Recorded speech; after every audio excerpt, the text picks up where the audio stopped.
दोस्तों, एक बार की बात है। मगध में एक राजा राज्य किया करते थे। उनके राज्य में किसी भी चीज की कोई कमी नहीं थी, परंतु उनके साथ एक समस्या थी कि राजा को कोई भी संतान होती तो कुछ दिनों बाद ही उसकी मृत्यु हो जाती। इस प्रकार राजा बड़ा उदास रहने लगा। एक दिन राजा जंगल में शिकार खेलने के लिए गया।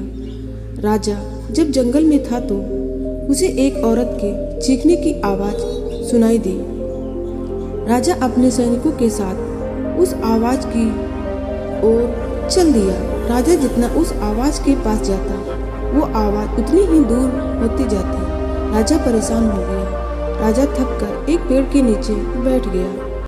थोड़ी देर बाद वहां पर एक साधु आया। राजा ने साधु को प्रणाम किया।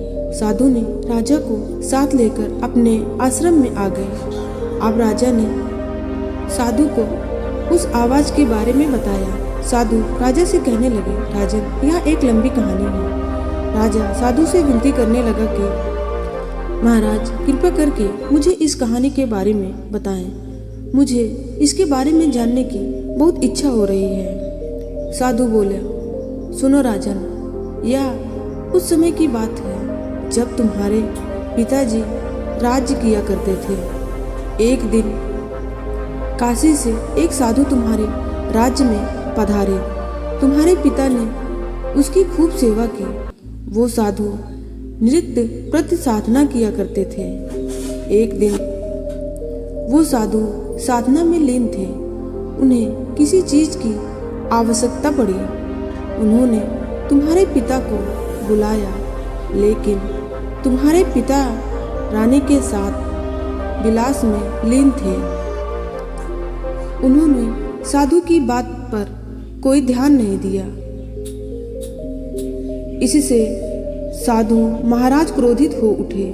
साधु ने राजा से कहा कि इस रानी के कारण तुमने मेरी अनदेखी की है और मेरा अपमान किया है। इसलिए राजन, मैं तुम्हें श्राप देता हूँ कि आज के बाद तुम्हारे यहाँ जो भी संतान होगी वो होने के कुछ समय बाद ही मर जाएगी और तुम्हारी ये रानी आज के बाद जंगलों में भटकती फिरेंगी। इसकी चिल्लाने की आवाज तुम्हें सुनाई देगी, लेकिन ये किसी को नजर नहीं आएगी।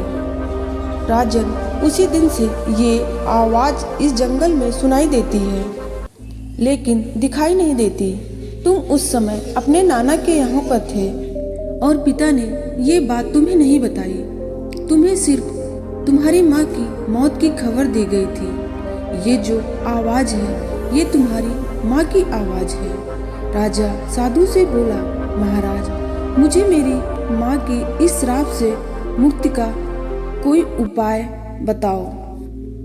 साधु बोला, राजन, ये मुक्ति पाने का एक ही तरीका है।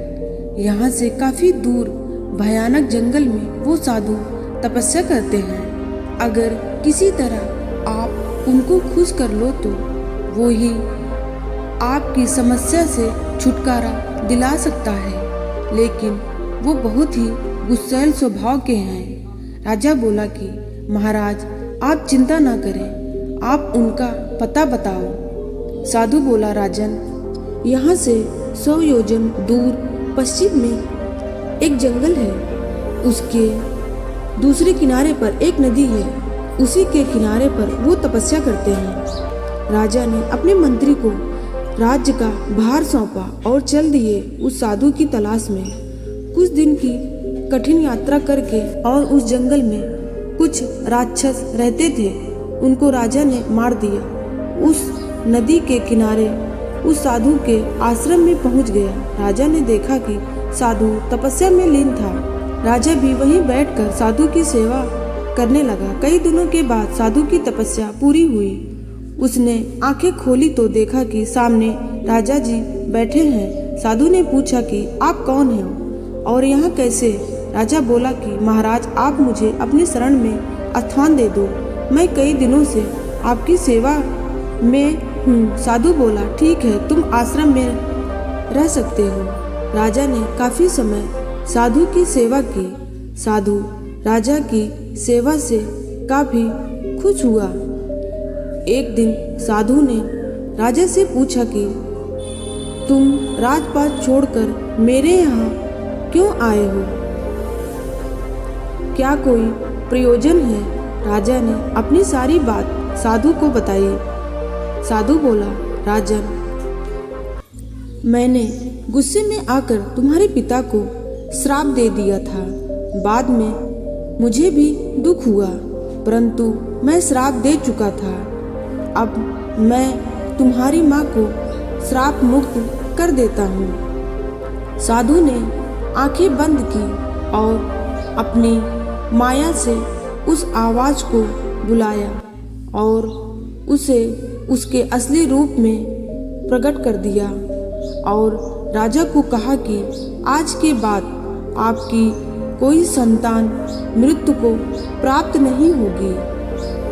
दूसरे, राजन, इस जंगल के राक्षस तुम्हें तपस्या करने में विघ्न पैदा करते हैं। इनका विनाश भी आपके हाथों से लिखा था, क्योंकि हर घटना के पीछे कोई ना कोई उद्देश्य होता है। मेरे प्यारे दोस्तों, राजा ने साधु से विदा ली और खुशी खुशी अपने राज्य को लौट आया। उसके बाद हंसी खुशी अपने राज्य में रहने लगा। धन्यवाद मेरे प्यारे दोस्तों। उम्मीद करते हैं कि आपको मेरी ये छोटी सी कहानी पसंद आई होगी। अगर ये मेरी कहानी आपको पसंद आई हो तो प्लीज़ मेरे चैनल को लाइक एंड सब्सक्राइब जरूर करें। ओम नमो बुद्धाय।